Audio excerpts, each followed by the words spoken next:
une école flambante a été offerte, le jeudi 27 janvier 2022, à la communauté productrice de cacao de Yakasseme.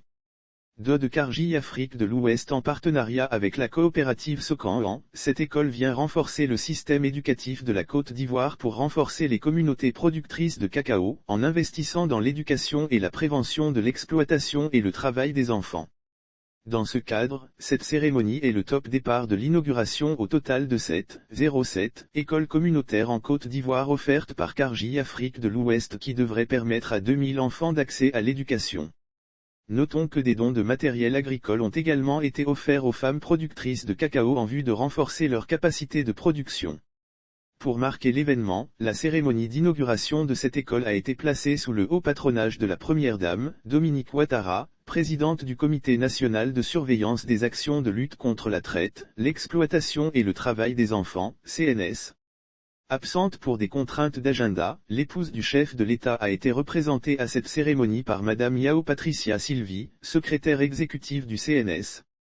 La cérémonie a également enregistré la participation des représentants des ministères de l'Éducation nationale et de l'Alphabétisation, du ministre d'État, ministère de l'Agriculture et du Développement durable, ainsi que des structures des systèmes des Nations Unies et les acteurs impliqués dans la lutte contre le travail des enfants. Au nom de Madame Dominique Ouattara, Madame Yao Patricia Sylvie a remercié Karji Afrique de l'Ouest pour cet investissement qui va permettre de freiner le phénomène de l'utilisation de la main-d'œuvre infantile dans les plantations de cacao. La secrétaire exécutive du CNS a également présenté les actions menées par la First Lady dans le cadre de la lutte contre le travail des enfants et l'autonomisation des femmes à travers le Fonds d'appui aux femmes de Côte d'Ivoire, FAFSI.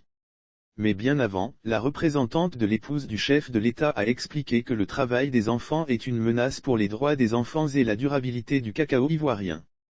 En outre, elle a rappelé l'importance de la lutte contre le travail des enfants qui a été érigée en priorité nationale par le chef de l'État à travers la création du CNS et du Comité interministériel de lutte contre la traite, l'exploitation et le travail des enfants, CIJ. Et compte tenu de l'engagement depuis plusieurs décennies de la Première Dame pour le bien-être des enfants, le président de la République a décidé de lui confier le lead de la lutte contre le travail des enfants à travers le CNS. Poursuivant, Madame Yao Patricia Sylvie a souligné que la Première Dame a pour ce faire, enfourché son bâton de pèlerin pour parcourir le monde afin d'expliquer la réalité de l'engagement de l'État de la Côte d'Ivoire pour éradiquer le phénomène. Malgré les avancées notables dans ce domaine, Madame Yao Patricia Sylvie a souligné que beaucoup reste encore à faire. Les données sur le travail des enfants restent encore préoccupantes, a déclaré Madame Yao Patricia Sylvie. Selon la représentante de la Première Dame, 1 400 000 enfants sont encore astreints au travail à travers le monde. Et dans le domaine du cacao, ce sont 790 000 enfants qui sont utilisés comme main-d'œuvre dans les plantations de cacao. 200 000 enfants n'ont pas encore accès à l'école. Ces situations, selon Madame Yao Patricia Sylvie, risquent d'impacter négativement la vente du cacao qui est désormais soumise à des exigences de durabilité, de préservation du couvert forestier et d'ordre économique. Aussi, face à ce tableau quelque peu sombre, Madame Yao Patricia Sylvie a appelé à la mutualisation des efforts des différents acteurs impliqués dans la lutte. Dr Nguetia René, directeur de cabinet adjoint du ministère d'État, ministère de l'Agriculture et du Développement durable, a remercié la Première Dame et Karji pour leurs engagements mutuels pour le bien-être des enfants. Monsieur Mamadou Binaté, directeur de cabinet du ministère de l'Éducation nationale et de l'Alphabétisation, a salué l'initiative de Karji Afrique de l'Ouest. Profitant du cadre de cette cérémonie, il a rappelé les réalisations du gouvernement pour améliorer l'accès à l'éducation des enfants. En effet, selon ce dernier, plus de 93% des élèves parcourent moins de 30 km par jour pour se rendre à l'école. Il a terminé en remerciant la Première Dame pour son engagement dans la lutte contre le travail des enfants.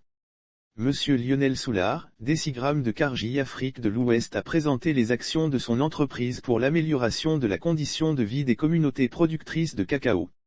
Depuis plus de 10 ans, nous œuvrons à l'amélioration de la condition de vie des paysans et à l'automatisation des femmes, a soutenu Monsieur Lionel Soulard, décigramme de Karji Afrique de l'Ouest.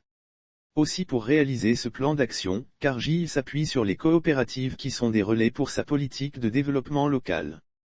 À cet effet, Monsieur Lionel Soulard a soutenu que leur programme a pris de travailler en partenariat avec 130 coopératives. Ce partenariat leur a permis de construire depuis 2014, 40 écoles et 60 puits pour le bien-être des communautés paysannes. Monsieur Lionel Soulard a profité du cadre de cette cérémonie pour réaffirmer la volonté ferme de sa structure à œuvrer pour l'éradication du travail des enfants. Au nom des populations de Yakasémé, l'honorable Aké Yapo Germain, député de Bessétji-Brignan, Yakasémé et Agou, a remercié la Première Dame pour ses actions en faveur de l'épanouissement des enfants. Pour ce dernier, la présence de la représentante de la Première Dame témoigne de l'amour infini pour ces derniers qui l'emmène à porter le leadership dans la lutte contre le travail des enfants.